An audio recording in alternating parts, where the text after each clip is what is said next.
Inheritance. The National Broadcasting Company, in cooperation with the American Legion, presents a story out of that great composite of visions, struggles, and victories of the American past. Our Inheritance.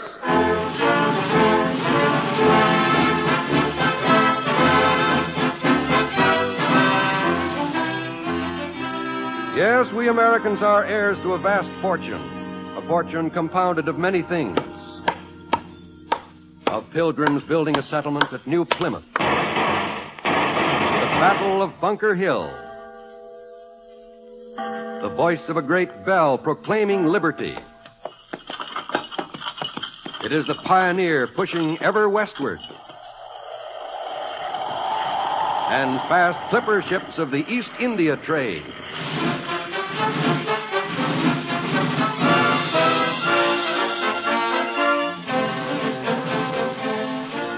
Let us now go back to a decisive period in America's history, one which we all share in our inheritance. Throughout our history, there have been those in all walks of life who have added to our country's greatness by the inheritance they left for us. An inheritance of knowledge and foresight which has added much to our sciences, industries, and territorial expansion. It is in this latter field that we find the names of two men whose foresight, in the face of national criticism, gave America its greatest bargain. The two men, Robert Livingston and James Monroe. The bargain, the Louisiana Purchase.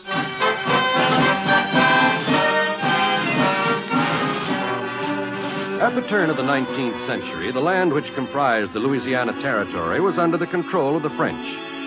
But American shipping was guaranteed freedom of navigation along the Mississippi River and the privilege of deposit in the port of New Orleans through a treaty which had been made with Spain in 1794.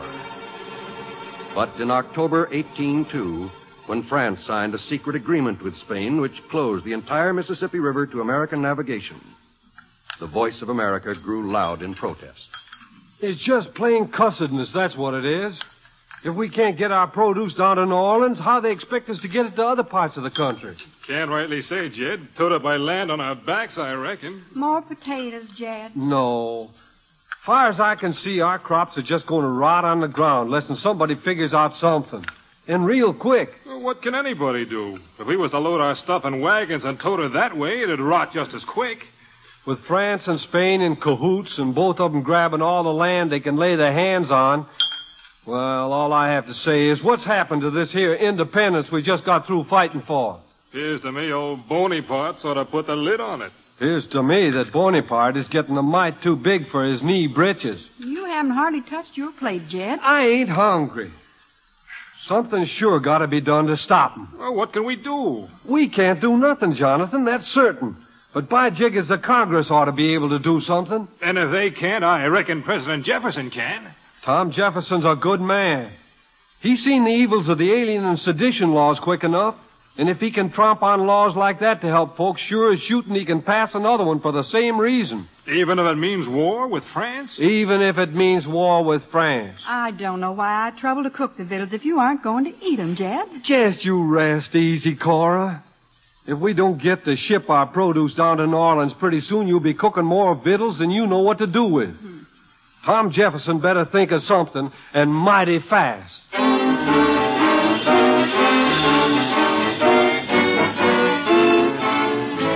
Back in Washington, Thomas Jefferson had thought of something, despite the feelings of such men as James Monroe and James Madison. But the people do not want war with France, Madison. No more than I do. How is it to be averted, Mr. President? Every day we hear more of the people's resentment.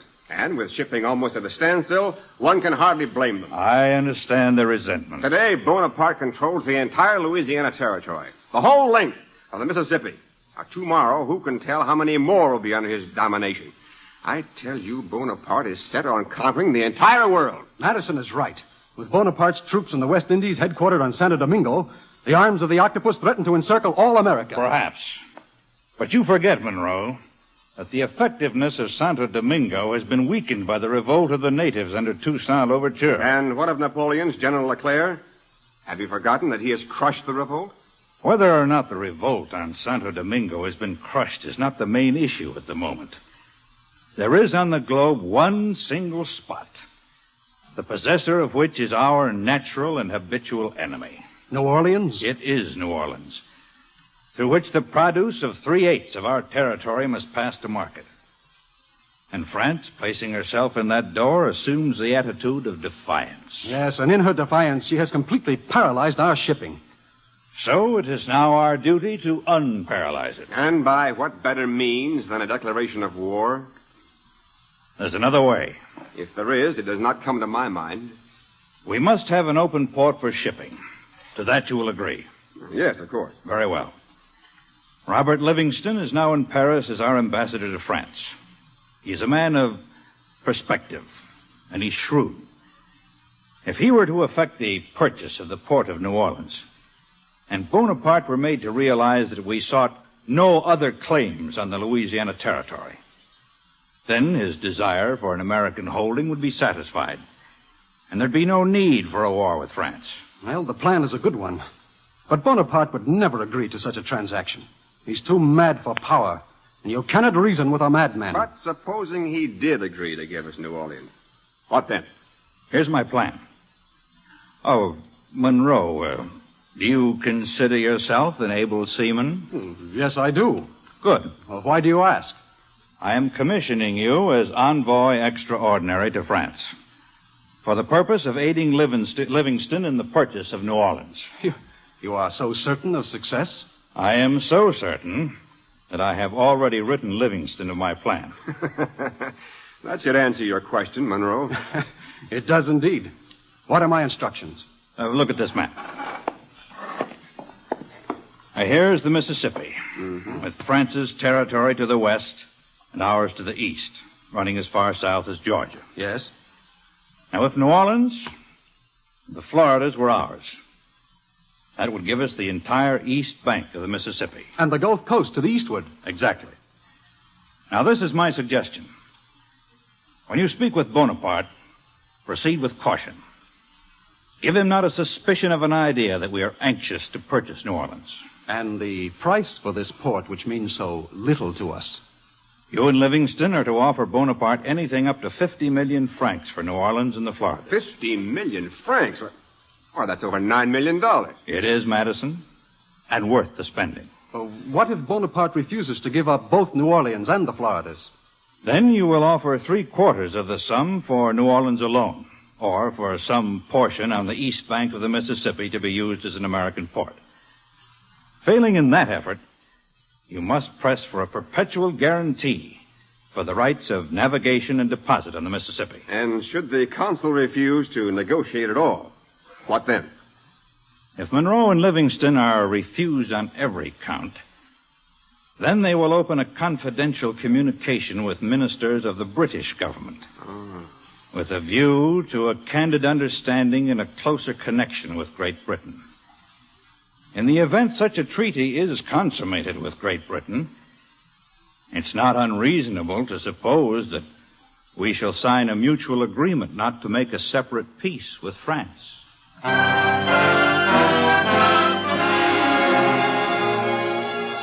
As soon as Congress had voted an appropriation for the purchase of New Orleans, James Monroe set sail for France. In the meantime, having received his instructions from President Jefferson, Robert Livingston in Paris had already started negotiations with Bonaparte through his Grand Chamberlain, Talleyrand. Do you not find our flower gardens charming, Monsieur Livingston? Indeed I do, Monsieur Talleyrand. Such beauty beggars description. There is beauty everywhere, mon ami, when one is surrounded by the springtime. There is something in the air at this time of year which drives away all thoughts of difficulties and indecision. Don't you agree? Well, I fear I am not as romantic as you are, Monsieur Talleyrand, nor am I as complete a student of nature. Comment? To me, the springtime means only the return of sneezes and head colds. You Americans, how logical and unromantic you are. Oh, on the contrary, we're basically a most romantic people. But there are times when romance must surrender to that which is of greater importance. Oh, c'est impossible, Monsieur Livingston. There is nothing more important than romance. The growth of one's country is more important. And can you speak of such serious matters when love is in the air? Even then, I can speak of the matter which has brought me here today. Can it not wait for another day? No, Monsieur Talleyrand, it cannot. Eh bien, let us sit here and talk. Thank you. It is of my country I wish to speak. Oui. America is out of its swaddling clothes, Monsieur Talleyrand, and sadly in need of territory in which to grow. You have such a territory in mind? Yes, though what we seek is of small material value. Oui? New Orleans, for example. Oh, New Orleans. Just what is it exactly? An unimportant city set in the wilderness. A small town built of wood inhabited by a mere 7,000 souls. Not worth the notice. Exactly. And the Floridas. Barren sand and sunken marshes. C'est triste. You paint a dismal picture, Monsieur Livingstone. Yet this is the territory in which your country, as you say, wishes to go.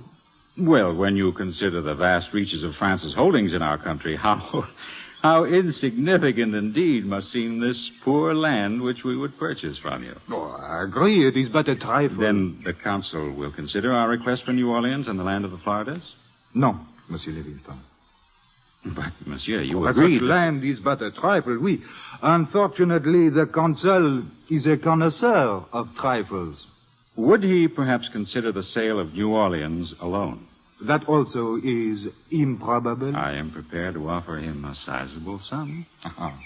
Monsieur Livingstone, I have not yet shown you our rose garden. It's a charming sight in springtime. Another time, perhaps, Monsieur Talleyrand.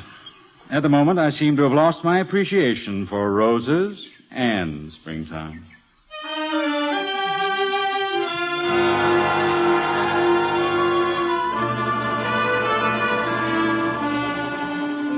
On James Monroe's arrival in France, Robert Livingston told him of his talks with Talleyrand and of Bonaparte's refusal to consider the sale of either New Orleans or the Floridas. As the days passed, it became only too evident to the two Americans that the French consul was determined to hold on to the southern approaches to the Mississippi, even if it meant the complete paralysis of American shipping. Though their mission appeared to be a completely lost cause, Monroe and Livingston refused to be discouraged. 4 million francs we have offered Bonaparte for New Orleans alone, and still he refuses to consider. We cannot offer him much more. Yet I will not return home without one more attempt. Well, I, too, would venture one more attempt. But Talleyrand, there's no reasoning with a man. You've seen for yourself the way he smiles in that cunning way of his and lets us play the fool. Oh, he's a fox, that one. I know. But even a fox can be outwitted. How do you mean? Despite Jefferson's caution, we have appeared much too anxious in our arguments with Talleyrand, too eager to seal the bargain. In the future, let us proceed more cautiously, even with assumed air of complete indifference. Yes.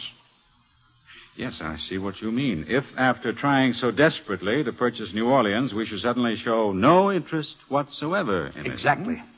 Now, tonight Bonaparte is giving a ball. We will attend. We will be casual. We will enjoy ourselves. But we will make no references to New Orleans or the Floridas. I fear the ball will hold little enjoyment for me. Is it so difficult for you to forget our dealings with Talleyrand? No, that is not the reason. Well, then what other reason could there be? I cannot dance.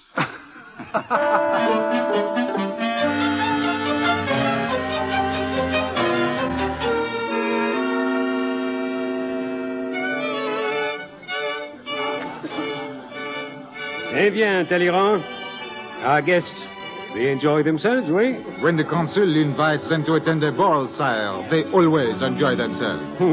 Do you perhaps suggest, Chamberlain, that they enjoy themselves only to flatter us? I fear there are many at court who do not admire you for your largesse, your generosity. We agree.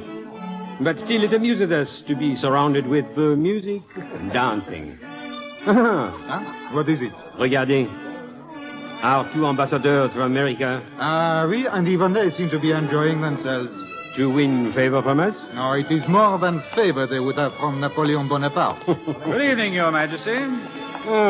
Monsieur Livingstone and Monsieur Monroe. Your Majesty. We are pleased to see you. Thank you. Good evening, Monsieur Talleyrand. Monsieur? The dancing, it pleases you? Oh, I fear your minuet is far too intricate for my poor comprehension. But Monsieur Monroe would surprise you with his grace and lightness of foot. Oh, have done with such compliments, Livingston, lest the consul detain me here as dancing master. Do you then find our country so unbearable, Monsieur Moreau? Au contraire, Your Majesty. I find France most attractive. There is so much to amuse and entertain a foreigner. And with beauty on every side, there is little more for which one could ask. You pay us a most charming compliment, Monsieur Monroe. Thank you, Your Majesty. Oh, Monsieur Talleyrand. Oui, Monsieur Monroe. Would you perhaps one day show me the consul's rose garden? The rose garden? I have told Monsieur Monroe how proud both the consul and you are of the roses. I, too, should like to see them. I fear I've been much too occupied with other problems to enjoy the real beauty of your country. Yeah, I would be most happy to show you the garden. Shall we say tomorrow? If it is your pleasure. Good. Until then, au revoir, Your Majesty. Monsieur Livingston? Good evening, Your Majesty. Monsieur Monroe. Eh bien, Talleyrand, what do you think? What do I think? The ambassadors from America, they are most anxious to purchase for their government the port of New Orleans. Then, voila, they suddenly speak only of the charm and beauty of our country, and of the desire to see our roses. This does not seem strange. Strange? No. It seems only to me that they have at last realized that France has no desire to surrender her claim to the port of New Orleans or the Florida. That was our feeling, Monsieur Talleyrand. But we have come to a new decision. You mean you will give the American government control of New Orleans? We have been considering the state of our affairs in America. Consider Talleyrand. In the West Indies, General Leclerc has crushed the revolt of Toussaint Louverture. But the people have had a taste of freedom. So, they will attempt another revolt. And another. And another. Until Santo Domingo is no longer ours to command. If Santo Domingo is lost, our gateway to America is also lost, n'est-ce pas? Without Santo Domingo, our lands in America become powder kegs. On the other hand, our relations with England give us much concern. And if the American government should declare war on us, the English would join them immediately. Oui, even now the forces of George III wait for the chance to declare war on France. When they do, it will take a great deal of money for us to oppose them. If war is declared and the British ships attack New Orleans, we shall lose it without so much as a centime of recompense. But if the American government should purchase New Orleans now, and it is later attacked by the British... Voila. We have lost nothing. Our treasury has grown fat, and it is the Americans who lose New Orleans to the British. A most excellent plan. This masquerade of the American ambassadors, it does not deceive me. They still remain anxious to secure New Orleans for their government, and they will pay any price to get it. Eh bien, then tomorrow, when I show them the garden... Tomorrow, when you show them the gardens, you will present them with a most attractive offer. One which they cannot refuse, and one which will give us the money to finance our war with George III.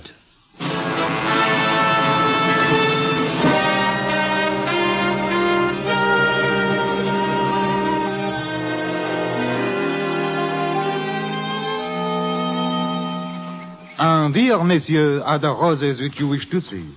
The realization perhaps does not equal the anticipation? Oh, indeed it does, Monsieur Talleyrand. The roses are magnificent.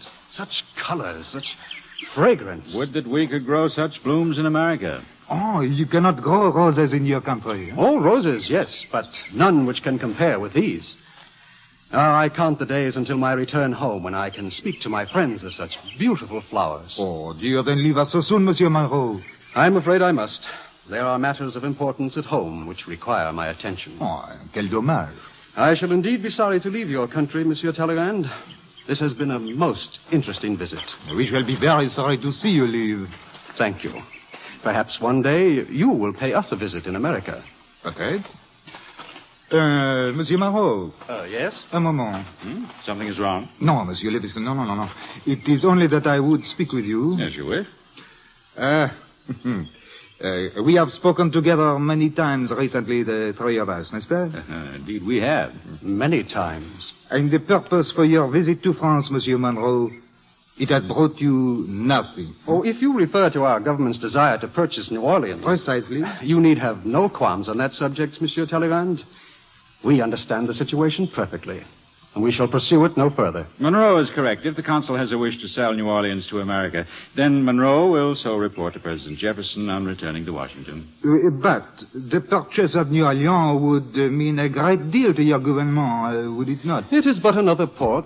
But a necessary one. If New Orleans were ours, it would ease the shipping problem along the Mississippi. Exactement. Eh bien, monsieur, I am pleased to inform you that the consul has had, how do you say it, a change of heart. Oh, so? And this change of heart affects us in some way? Most assuredly it does. The consul has instructed me to offer your government the port of New Orleans. Ah. Well, that is good news indeed. Does he perchance also offer us the Floridas? Oh, oui, Monsieur Livingstone. Not only the Florida. There is more? There is more. I do not understand. Your government, it would be interested in the purchase of the territory of Louisiana. The Louisiana territory? Oui. In its entirety? Oui. The consul makes that most generous offer. I do not understand. We were not prepared for such an offer. But it appeals to you, n'est-ce pas? Indeed it does. Eh bien, then we will discuss the terms. Oh, we cannot act that quickly, Monsieur Talleyrand. Quoi pas? On such a proposition, we must first consult with President Jefferson before we can come to any decision. Oh, unfortunately, Monsieur Monroe, it would take many days for you to send a message to your president, and many more for his reply to reach France. The consul will not wait. He must have your decision now. But, Monsieur Talleyrand, in matters of such magnitude, it is the President who makes the decisions. In other matters, perhaps. In this matter, you will have to speak in the name of your government. We are not authorized to make such a decision. Monsieur Talleyrand, if we should decide to accept the consul's offer, what price would he accept for it? Oh, his price, monsieur, is most generous. For the entire territory, he asks but 25 million of your American dollars. 25? Such a fantastic figure, Monsieur Talleyrand, is hardly what one would call generous. Bien, what would you call generous? Well, I am certain that Monsieur Monroe and I can arrive at a figure that would be acceptable to the consul if you will give us a little time to consider the proposition. Bien, monsieur. You shall have the time to consider. Thank you. However, I would suggest that you do not take too much time to make your decision. The consul is a most impatient man.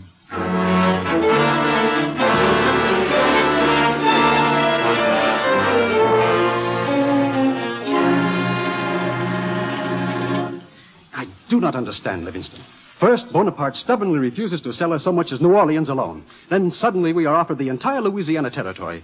Now, what can his reason be for such a change? Whatever his reason, Monroe, we must accept his offer. I agree. But how? We have the authority only to bargain for New Orleans and the Floridas. And with time of the essence, further authorization is out of the question. And we must do it without authorization.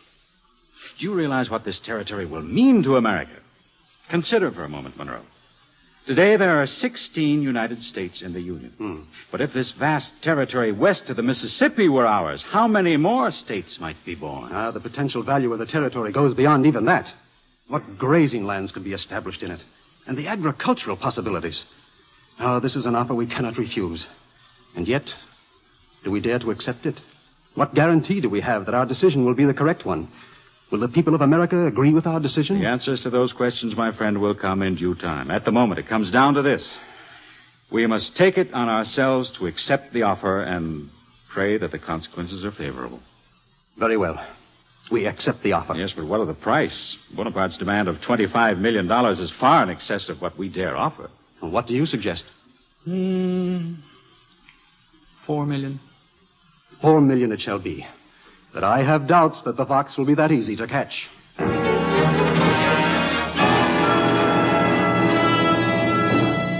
Well, monsieur? We are prepared to offer the consul $4 million for the territory. Impossible. Would he consider $6 million? Oh, c'est ridicule. But, Livingston, we have already offered $7 million. Then let us offer $8. It is not enough. 10 million? 12 million.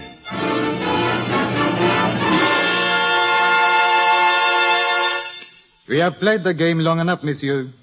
The Council will make one last offer. The territory shall become a part of your United States for $15 million. But that is a sum greater than the entire annual revenue of our government. $15 million, messieurs, and your government will also assume the payment of any spoliation claims your sea captains may have against France.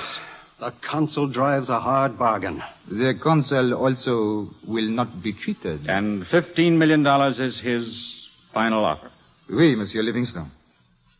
Eh bien, messieurs, what is your answer? In the name of our government, we accept the offer.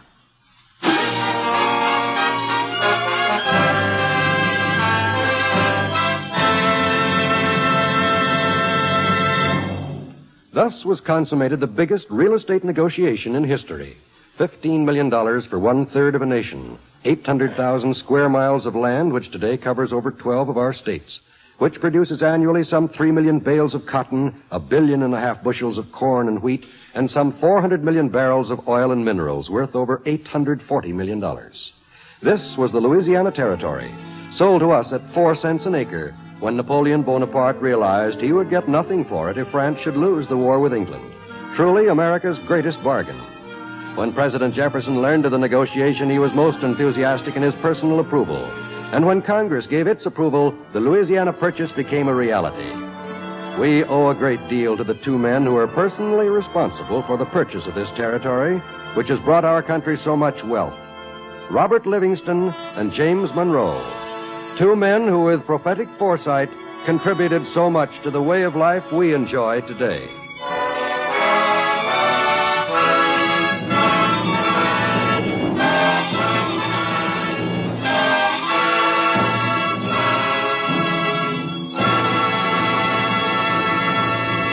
You have been listening to Inheritance, presented by the National Broadcasting Company in cooperation with the American Legion. Here is an announcement from the American Legion. The American Legion will hold its 36th National Convention this year in Washington, D.C.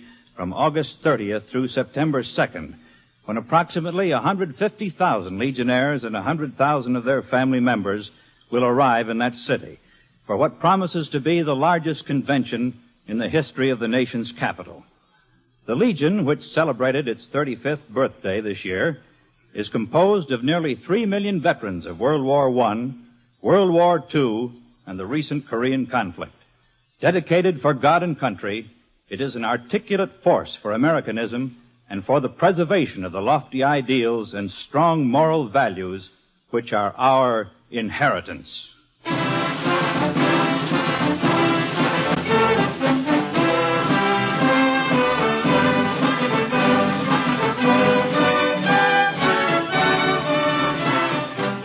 Next week, Inheritance will take you on another journey through the pages of history to a time when Americans dreaming of the future forged that which we possess today.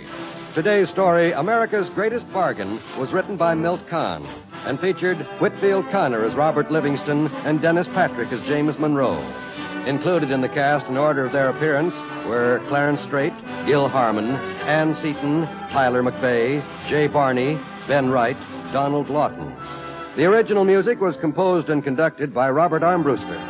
Inheritance is produced for the National Broadcasting Company and the American Legion by Albert McCleary. This is John Wall speaking.